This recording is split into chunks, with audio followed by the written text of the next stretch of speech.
ভালো আছো? তোর শরীর স্বাস্থ্য ভালো আছে মামু? দিনে দিনে এরকম শুকো যাচ্ছু, নিজের যত্ন নিস না নাকি? ভাইস্তে তুই কোষ কি?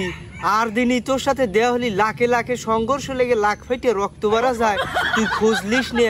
আজকে তুই উপজাইতে এসে করছু যে মামু তোর শরীর স্বাস্থ্য কে বিয়ে কাহিনী কি কত? তুই কি এটা কবে পারলু রে মামু? তুই আর আমি তো আপন মানুষই, তুই আমার আপন মানুষ হয়ে আমার কষ্টটা তুই বুঝলু না রে মামু।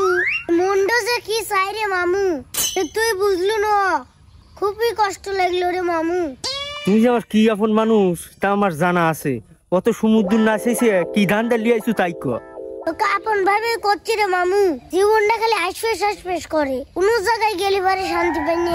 আমাকে এখনই দম পারা যাবি, ডানে শান্তি নাই বামে শান্তি নাই, এই গরমের দিনে একখান বাতাস পারবি সে লোকটাও নাই।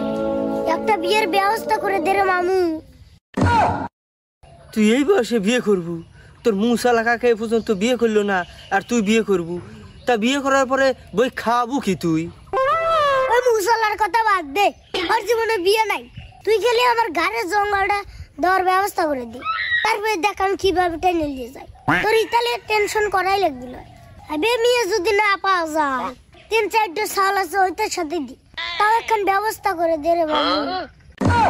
এই আবে মেয়ের কি অভাব পড়ছে রে, তোর ওই সাওয়ালালা মেয়ে বিয়ে করা লাগবি?